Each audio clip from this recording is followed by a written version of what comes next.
तुम्ही बऱ्याच वेळेला ऐकलं असेल, पोट चांगलं तर शरीर निरोगी. जंक फूड वेळोवेळी खाणं यामुळे गॅस, ऍसिडिटी, चरबी वाढणं या समस्या निर्माण होतात. तुम्हाला माहितीये, आपण कोणत्या पोझिशन मध्ये जेवतो यावर अन्न पचन अवलंबून असतं. उभं राहून खाल्ल्यामुळे ब्लोटिंग होतं. हा व्हिडिओ तुम्ही सर्वांनी पाहिला. आजच्या व्हिडिओमध्ये आपण जेवताना कसं बसावं याची माहिती जाणून घेऊया. जेवतानाची पोझिशन अन्न गिळण्यासाठी, चावण्यासाठी आणि आपण श्वासोच्छवास करतो त्यासाठी महत्वाची ठरते. खाताना पोझिशन योग्य नसेल तर अन्न गिळण्यास त्रास होतो. काही लोक खाली मांडी घालून म्हणजे सुखासन पोझिशन मध्ये जेवतात. पण हल्ली डायनिंग टेबलमुळे बहुतांश लोक खुर्चीवर बसून जेवतात. दोन्ही स्थितीमध्ये आपण बसू शकतो, पण बसण्याच्या पोझिशन मध्ये हा छोटासा बदल तुमच्यासाठी मॅजिक ठरेल. यूके NHS फाउंडेशन ट्रस्टच्या ब्रॅडफोर्ड डिस्ट्रिक्ट केअरच्या वेबसाईटवर दिलेल्या माहितीनुसार टेबलवर ताठ बसणं ही खाण्यापिण्यासाठी सर्वात चांगली पोझिशन आहे. सोप्या शब्दात समजावतो. जेवताना तुमचे दोन्ही पाय हे जमिनीवर असले पाहिजेत. पाठीचा कणा, खास करून कमरेमधील मणके हे ताठ असतील ह्याकडे तुम्ही लक्ष दिलं पाहिजे. जेवताना तुमचं जेवणाचं ताट समोर असलं पाहिजे. काही लोकांना पाठ किंवा हाताला सपोर्टची गरज लागू शकते. तुम्ही खुर्चीवर बसला असाल तर पाठ खुर्चीला अजिबात टेकवू नका.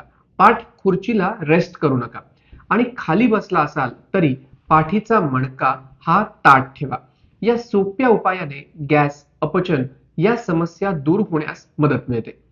पबमेडमध्ये छापलेल्या रिसर्चनुसार सरळ किंवा ताठ स्थितीत जेवल्यामुळे अन्नातील प्रोटीनचं पचन आणि पोट रिकामं होण्याची प्रक्रिया ही वेगाने होते. रक्तातील अमिनो ऍसिड्सची उपलब्धता वाढते, कारण प्रथिनांचं विघटन आणि अमिनो ऍसिड्सचं शोषण जलद गतीने होतं. म्हणून आडवं न पडता सरळ बसलेल्या स्थितीमध्ये अन्नाचं सेवन करणं हे जेवणानंतर स्नायूतील प्रथिन संचयन योग्य पद्धतीने होण्यासाठी अत्यंत आवश्यक आहे. तर हेनरी फोर्ड हेल्थ वेबसाईटवरील माहितीनुसार बसून खाल्ल्यामुळे तुम्ही अन्नाचा आनंद जास्त घेऊ शकता आणि अन्न हळूहळू खाता. अन्न पोटात जास्त वेळ राहतं आणि जेवल्यानंतर पोट भरल्याचं सेन्सेशन होतं. अन्न योग्य पद्धतीने चावल्यामुळे पचनासाठी मदत होते. तर फ्लोरिडा विद्यापीठाच्या संशोधनानुसार बसून खाल्ल्यास अन्नाची चव अधिक चांगली वाटते. त्यांच्या संशोधनानुसार बसून पिता चिप्स खाल्लेल्या लोकांनी उभं राहणाऱ्यांच्या तुलनेत अन्नाला चांगले मार्क दिले होते. हा व्हिडिओ कसा वाटला ते नक्की कळवा. या व्हिडिओतली माहिती इन्फॉर्मेटिव्ह असेल तर हा व्हिडिओ लाईक करा, चॅनल सबस्क्राईब करा आणि जास्तीत जास्त लोकांपर्यंत हा व्हिडिओ शेअर देखील करा. तुम्ही कामाच्या घाईत उभं राहून जेवता. कधी कधी मी देखील उभ्या उभ्या जेवतो. उभं राहून जेवू नको हे मी आईकडून अनेकदा ऐकले. पण मला प्रश्न पडला, उभं राहून जेवलं तर नक्की होतं काय? थोडा रिसर्च केला. चला या व्हिडिओच्या माध्यमातून आपण अधिक माहिती जाणून घेऊ. तर हेल्थलाईनच्या माहितीनुसार उभं राहून खाल्ल्यामुळे अन्नपचन पटकन होतं आणि कालांतराने शरीरातील फॅट कमी होण्यास मदत होते. म्हणून बारीक होण्यासाठी उभं राहून खाणं अजिबात सुरू करू नका. तर उभं राहून खाण्याच्या सवयीमुळे ब्लोटिंग आणि भूक जास्त लागू शकते. त्यामुळे वजन वाढण्याची देखील शक्यता असते. आपण जेवताना कोणत्या स्थितीत असतो यावर आपली अन्नपचन क्रिया ही अवलंबून असते. तर हेनरी फोर्ड हेल्थ वेबसाईट वरती लिहिलंय, बसून आणि उभं राहून जेवल्यामुळे अन्नपचन प्रक्रियेमध्ये थोडा बदल होतो. उभं राहून जेवल्यामुळे बसून किंवा झोपून जेवण्याच्या तुलनेत अन्न लवकर पचतं आणि पोटातून लवकर रिकाम होण्यास मदत मिळते. पण याचं नेमकं कारण काय आहे हे माहिती नाहीये. पण गुरुत्वाकर्षणामुळे हे होत असावं असा अंदाज आहे. तर हेनरी फोर्ड हेल्थच्या वेबसाईटवर पुढे लिहिलंय, उभं राहून जेवल्यामुळे पोटात ब्लोटिंग, क्रॅम्प्स किंवा गॅस होऊ शकतात. पोटातून अन्न लवकर डायजेस्टिव्ह ट्रॅक्ट मध्ये गेल्यामुळे ही लक्षणं दिसून येऊ शकतात. तुम्हाला कधी फरक जाणवलाय का? उभं राहून खाल्ल्यामुळे तुम्ही जास्त पटपट खाता? आता एकदा नक्की लक्ष देऊन पहा. उभं राहून जेवल्यामुळे तुम्ही जास्त हवा देखील स्वॉलो करता किंवा गिळता असं देखील लक्षात आलंय. तर हेल्थलाईनच्या माहितीनुसार उभं राहून खाल्ल्यामुळे वजन कमी होतं असं काही लोकांचं मत आहे.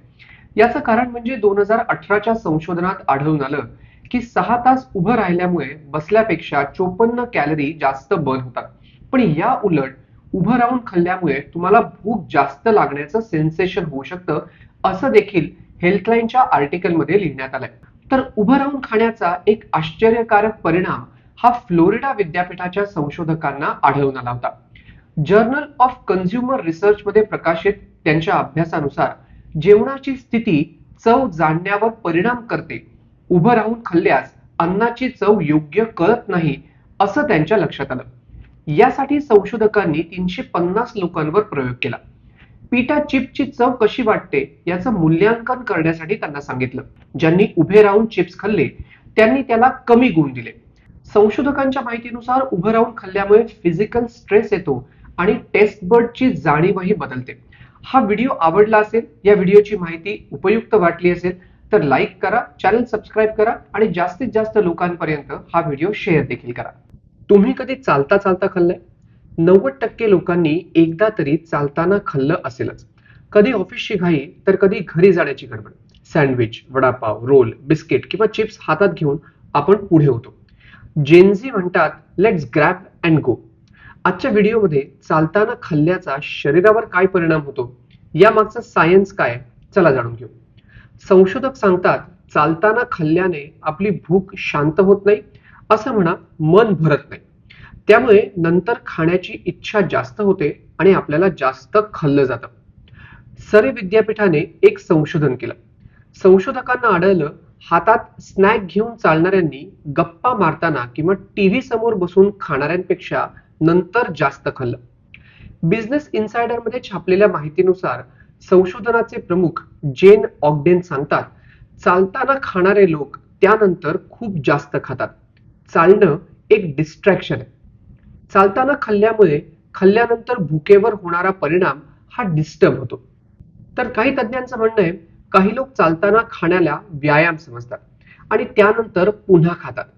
ब्रिटिश जर्नल ऑफ न्यूट्रिशन मध्ये छापलेल्या संशोधनात काही लोकांना कम्प्युटर गेम खेळताना आणि इतरांना शांततेत केक खाण्यास दिला. संशोधकांना आढळलं की खेळताना खाणाऱ्यांमध्ये भुकेची लेवल ही अजिबात कमी झाली नाही.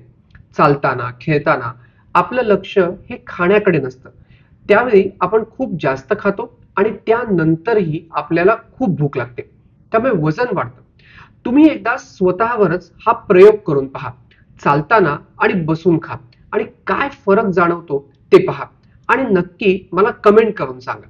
तुम्हाला माहिती नसेल पण चालताना खाल्ल्यामुळे रक्तातील साखरेचं प्रमाण देखील वाढतं. MDPI जर्नल मध्ये छापलेल्या संशोधनात आढळलं की बसून आणि चालताना खाल्ल्यानंतर दोन्ही केसेसमध्ये रक्तातील साखरेचं प्रमाण वाढलं, पण हे प्रमाण बसून खाल्ल्याने वाढलेल्या साखरेपेक्षा कमी होतं. वेळ वाचवण्यासाठी आपण चालत खातो, पण यामुळे पोट भरत नाही, भूक शांत होत नाही आणि मनही भरत नाही. खाण्याची इच्छा अजून होते, त्यामुळे आपण नंतर जास्त खातो. त्यामुळे बसून खाणं चांगलं असंच म्हणावं लागेल. मग कराल ना हा प्रयोग एकदा. या व्हिडिओतली माहिती आवडली असेल तर व्हिडिओ लाईक करा, चॅनल सबस्क्राईब करा आणि हा व्हिडिओ जास्तीत जास्त लोकांपर्यंत शेअर देखील करा.